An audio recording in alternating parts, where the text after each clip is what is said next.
தமிழக வெற்றி கழகத்துல இன்னைக்கு முக்கியமான தேர்தல் பிரச்சார வியூ இருக்கு. அது எல்லாமே ஆதவர்ஸோட முக்கிய பங்கு இருக்கு. பொலிட்டிக்கல் சயின்ஸ் படிச்சதுனால இவருக்கு எப்படி ஸ்ட்ராட்டஜி டெவலப் பண்ணலாம், என்ன மாதிரி மக்கள் அணுகலாம், என்ன மாதிரி வாக்குறுதி கொடுக்கலாம், என்ன மாதிரி ஸ்கீம்ஸ் கொண்டு போனா மக்கள் ஓட்டு போடுவாங்க, மக்கள் எதை விரும்புவாங்க.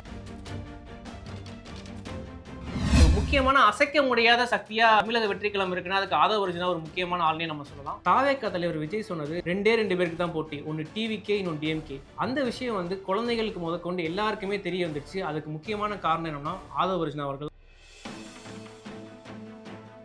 5 வயதிலேயே தன்னோட அம்மாவை இழக்கிறாங்க. தமிழ் வழியில தான் கல்வி கற்கிறாரு. சோசியல் சயின்ஸ் சப்ஜெக்ட்ல அவருக்கு ரொம்பவே பிடிச்சிருக்கு. பொலிட்டிக்கலாவே சின்ன வயசுல இருந்து அவருக்கு ஆர்வம் அங்கேயே ஸ்டார்ட் ஆயிடுச்சுன்னு சொல்லலாம். அந்த பெரியாரோட கொள்கைகளை அறிஞரை நிறைவேற்றினாரோ அதே மாதிரி நான் அம்பேத்கரோட கனவான சமூக நீதி சமத்துவம் கொள்கைகளை முன்னிறுத்தி இன்றைக்கு வரைக்கும் களத்துல போராட்டி இருக்கிற ஆதவர்ஜுனா சாதாரண விவசாய குடும்பத்திலிருந்து இன்று தமிழக வெற்றி கழகத்தின் தேர்தல் பிரச்சார பொதுச் செயலாளர் ஆனது எப்படி? யார் இந்த ஆதவர்ஜுனா? இந்த வீடியோல பார்க்கலாம். திருச்சியில் பிறந்த இவர் தன்னோட 5 வயதிலேயே தன்னோட அம்மாவை இழக்கிறாங்க. சாதாரண ஒரு விவசாய குடும்பத்தில் பிறந்துட்டு இன்னொரு பக்கம் பார்த்தீங்கன்னா அம்மா இறந்துடுறாங்க. இந்த பக்கம் வறுமையாக ரொம்ப பாதிக்கப்படுறாங்க.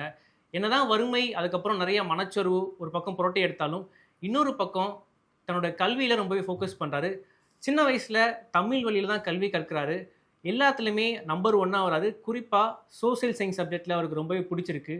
பொலிட்டிக்கலாகவே சின்ன வயசுலேருந்து அவருக்கு ஆர்வம் அங்கேயே ஸ்டார்ட் ஆயிடுச்சுன்னு சொல்லலாம். திருச்சியில் ஸ்கூல் முடிக்கிற அவர் சென்னையில் மெட்ராஸ் கிறிஸ்டியன் காலேஜ்க்கு பொலிட்டிக்கல் சயின்ஸ் டிகிரி சூஸ் பண்ணுறாரு. சின்ன வயசுலேயே நான் சொன்ன மாதிரியே சோசியல் சயின்ஸ் மேலே ரொம்ப ஆர்வம் இருக்குது. அதுக்கப்புறம் இங்கே பொலிட்டிக்கல் சயின்ஸ் சூஸ் பண்ணி இங்கே அம்பேத்கர் பற்றியும் ஒரு எலெக்ஷன் எப்படி நடக்குது, பொலிட்டிக்கலாக எப்படி நடத்துகிறாங்க, ஸ்கீம்ஸ் எப்படி கொண்டு வர்றாங்க, இந்த மாதிரி நிறையா விஷயங்கள் ஒரு தியரியாக படிக்கிறாரு. அதுக்கப்புறம் அப்ளையும் பண்ணுறாரு. ஒரு பக்கம் கல்வியில் ரொம்ப சிறந்து விளங்கினாலும் இன்னொரு பக்கம் ஸ்போர்ட்ஸில் அவருக்கு ரொம்ப ஆர்வம்னே சொல்லலாம்.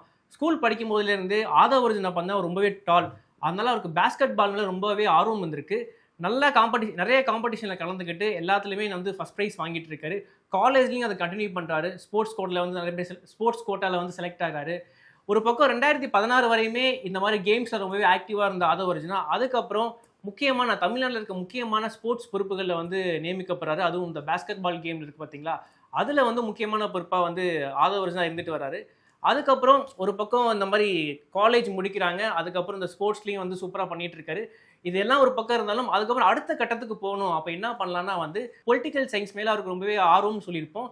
அது சம்மந்தமாகவே அடுத்தது ஒரு கம்பெனி ஆரம்பிக்கிறார். அது எப்படின்னா பொலிட்டிக்கல் ஸ்ட்ராட்டஜிஸ் கம்பெனி, எலெக்ஷன் சம்மந்தமான கம்பெனி. எப்படி மக்களை அணுகணும், எப்படி மக்கள் அணுகுனா ஓட் போடுவாங்க, எந்த மாதிரி ஸ்கீம்ஸ் கொண்டு வரலாம், என்ன மாதிரி பிளான்ஸ் கொண்டு வரலாம், அந்த மாதிரி ஒரு கம்பெனி ஆரம்பிக்கிறாரு. அதுக்கப்புறம் அரசியலுக்குள்ளே வராரு.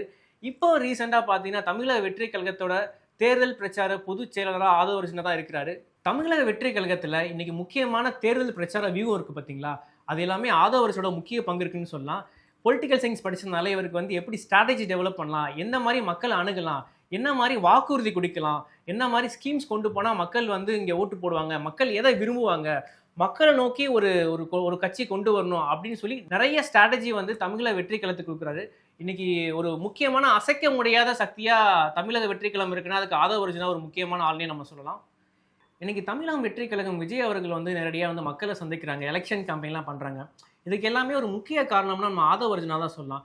ஏன்னா அவர் ஏற்கனவே ஒரு பொலிட்டிக்கல் ஸ்ட்ராட்டஜிஸ், எந்தெந்த ஊருக்கு மக்களை சந்திக்கணும், எப்போ பார்க்கணும், என்ன பேசணும், என்ன மாதிரி விஷயங்கள்லாம் பண்ணால் மக்களை ஈஸியாக அணுக முடியும், மக்களுக்கு என்ன தேவைப்படுது, களத்தில் என்ன மாதிரி விஷயங்கள்லாம் தேவைப்படுது, எல்லாத்தையும் புரிஞ்சுக்கிட்டு அதுக்கேற்ற மாதிரி திட்டத்தை பிளான் பண்ணக்கூடியவர் தான் ஆதவர்ஜுனான்னு சொல்லலாம்.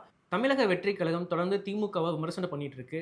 ஆதவர்ஜுனா ஒரு பொலிட்டிக்கல் ஸ்ட்ராட்டஜி, அதுக்கப்புறம் தேர்தல் பிரச்சார பொதுச் செயலாளர் இருக்கிறனால இந்த விஷயம் பட்டி தொட்டி முதற்கொண்டு எல்லா குழந்தைகளுக்கும் இந்த விஷயம் தெரியும்னு சொல்லலாம். அது என்னன்னா, தாவேக தலைவர் விஜய் சொன்னது ஒரு விஷயம் சொல்லியிருப்பாரு திமுக பற்றி, ரெண்டு பேருக்கு தான் போட்டி, ஒன்று டிவிகே இன்னொன்று டிஎம்கே. அந்த விஷயம் குழந்தைகளுக்கு முதற்கொண்டு எல்லாருக்குமே தெரிய வந்துருச்சு. அதுக்கு முக்கியமான காரணம் என்னன்னா ஆதவர்ஜுனா அவர்கள் தான் நம்ம சொல்லலாம். எப்படி தந்தை பெரியாரோட கொள்கைகளை, அவர் ஆசைப்பட்ட விஷயங்களை அறிஞரை நிறைவேற்றினாரோ அதே மாதிரி நான் அம்பேத்கரோட கனவான சமூக நீதி சமத்துவம் எல்லாருக்குமே எல்லாம் கிடைக்கணும், மக்கள் எல்லாருமே ஒன்றா இருக்கணும், பயன்படணும், அந்த மாதிரி கொள்கைகளை அவர் முன்னிறுத்தி இன்றைக்கு வரைக்கும் களத்தில் போராட்டி இருக்கிற ஆதவர்ஜுனா இன்றைய தமிழக வெற்றி கழகத்தின் தேர்தல் பிரச்சார பொதுச் செயலாளரான ஆதவர்ஜுனா மதச்சார்பற்ற சமூக நீதி கொள்கையில் நின்று எளிய மக்களுக்கு அந்த கொள்கை பிரிவு மாதிரி வந்து பரப்பிட்டு இருக்காரு. முக்கியமா தாவேக்காரர் விஜய் பக்கம் ஒரு ஸ்ட்ராங்கான பில்லராகவே இருக்காருன்னு சொல்லலாம். தாவேக்காவின் வில்லிவாக்கம் தொகுதி வேட்பாளரான ஆதவ் அர்ஜுனா தான் தொகுதியில மட்டும் பிரச்சாரம் மேற்கொள்ளாம மற்ற தொகுதியிலையும் மேற்கொண்டு அங்க என்னென்ன மாதிரி விஷயங்கள் நல்லது பண்ணலாம், அங்க எப்படி மக்களை கவரலாம், இந்த மாதிரி நிறைய விஷயங்களை வந்து ஃபோக்கஸ் பண்ணிட்டு ஒரு வெற்றியை நோக்கிய பயணம் மேற்கொண்டுட்டு இருக்காங்க தாவேகா. இன்று பிறந்தநாள் கொண்டாடும் தாவேகாவின் கள போராளி திரு ஆதவ அர்ஜுனா அவர்களுக்கு மனமார்ந்த பிறந்தநாள் வாழ்த்துக்கள். நன்றி, வணக்கம்.